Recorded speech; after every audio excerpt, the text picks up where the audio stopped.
नमस्कार, मैं डॉक्टर सुवचला जीवा फर्टिलिटी सेंटर्स में साइंटिफिक डायरेक्टर हूँ। अक्सर हमारे पास जब एक जोड़ी आती है तो अक्सर ये पूछा जाता है कि हम कितने दिन तक ट्राई करें और कौन से ऐसे कारण हैं जिसे हम नेग्लेक्ट नहीं कर सकते और डॉक्टर के पास तुरंत ही आने की आवश्यकता होती है। तो ये ध्यान में रखिए कि एज, उम्र सबसे इम्पॉर्टेंट फैक्टर है।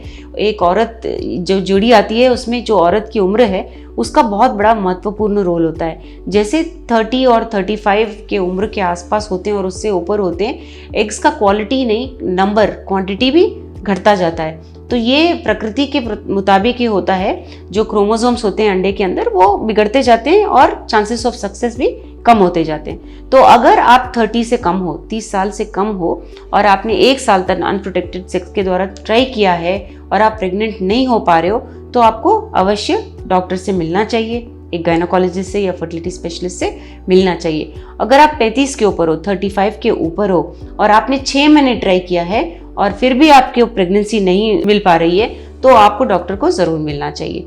तो याद रखिए, 30 से कम अगर होते हैं तो 1 साल तक वेट करना है। 35 के आसपास हो रहे होते हैं तो 6 महीने के बाद ही आप डॉक्टर को मिल सकते हो, ताकि वो ये जान सके कि प्रॉब्लम कहाँ है, हार्मोन्स में है या ट्यूब्स में है, ओवरीज में है, आपकी पीसीओएस की वजह से हो रहा है, वेट की वजह से हो रहा है, क्या कारण है जिसकी वजह से आपको प्रेगनेंसी नहीं हो पा रही है। तो ये सबसे महत्वपूर्ण कारण है। लेकिन थोड़े ऐसे कारण होते हैं जिनके लिए आपको वेट करने की जरूरत नहीं है कि मैं 30 साल के बाद ही जाऊंगी या 35 के बाद ही डॉक्टर के पास जाऊंगी। कुछ ऐसे इंडिकेशंस होते हैं जिन्हें आप पढ़ सकते हैं और सोच सकते हैं कि मुझे तुरंत ही डॉक्टर के पास जाना चाहिए। अगर आपको एंडोमेट्रियोसिस के आसार लग रहे हैं, जैसे बहुत पेनफुल पीरियड हो रहे हैं, पीरियड के बीच में बहुत ब्लीडिंग हो रहा है, ब्लीडिंग के दौरान बहुत ही पेट दुख रहा है, क्रैम्प्स हो रहे हैं, तो ये एंडोमेट्रियोसिस के थोड़े बहुत इंडिकेशंस हैं और आपको डॉक्टर को मिलना चाहिए ताकि वो ये जान सके कि ये प्रॉब्लम किसकी वजह से हो रहा है और इसकी वजह से क्या इनफर्टिलिटी के शिकार भी आप आगे चल के हो सकते हो। एक सबसे बड़ा महत्वपूर्ण कारण ये भी है कि अगर आपको पीरियड्स रेगुलरली नहीं हो रहे हैं तो आपको डॉक्टर को ज़रूर मिलना चाहिए। रेगुलरली नहीं हो रहे हैं या बिल्कुल ही नहीं हो रहे, 7-8 महीने हो गए और आपको फिर भी पीरियड्स नहीं हो रहे हैं, तो अवश्य डॉक्टर से मिलिए ताकि ये क्यों हो रहा है वो जांच सके और इसकी वजह से क्या फ्यूचर में या फिलहाल आपको इनफर्टिलिटी हो रहा है वो भी वो बता सकते हैं और उसके लिए आपको ट्रीटमेंट दे सकते। तो ये भी बहुत ज़रूरी इंपॉर्टेंट चीज़ है।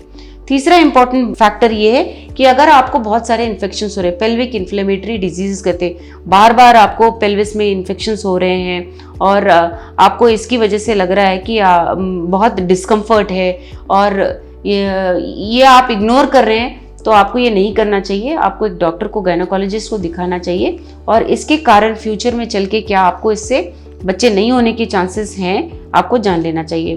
पेल्विक इन्फ्लेमेटरी डिजीज बहुत एक इम्पॉर्टेंट कारण है जिससे बच्चे नहीं होने के आसार बहुत होते हैं। अगला कारण ये है कि अगर आपके बहुत सारे प्रेगनेंसीज रुके नहीं है या 1 से 2 मिसकैरेजेस हुए हैं, आपको मतलब प्रेग्नेंट हो रहे हैं मगर वो रुक नहीं रहा है, तो आपको डॉक्टर को तुरंत दिखा लेना चाहिए कि वेट नहीं करना चाहिए कि 30 साल के बाद दिखाऊंगी, 35 साल के बाद दिखाऊंगी। अगर ये हो चुका है आपके साथ तो आपको वेट करने की ज़रूरत नहीं है, अवश्य आपको डॉक्टर को दिखाना चाहिए, क्योंकि ये जांच करने की कोशिश करी जाएगी कि अंडों में या स्पर्म्स में कहाँ पे ऐसा कुछ जेनेटिक प्रॉब्लम है जिसकी वजह से मिसकैरेजेस हो रही है, यानी कि गर्भ आपका रुक नहीं रहा है।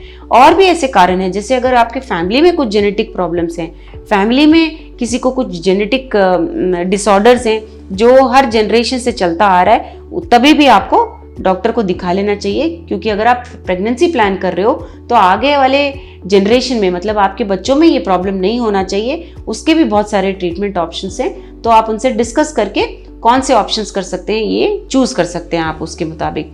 अगर आपको इनके बारे में कुछ और जानकारी चाहिए, अगर आपको एंडोमेट्रियोसिस या कुछ प्रॉब्लम्स हैं, पहले आपने कोई सर्जरी कराया जिसके आपको लगता है जिसका असर शायद आपके फर्टिलिटी पे भी पड़ सकता है, उसके बारे में आप और जानना चाहते हो, अवश्य स्क्रीन पे नंबर्स जो दिए गए हैं उन पे फ़ोन करिए, आके हमसे संपर्क करिए। Thank you.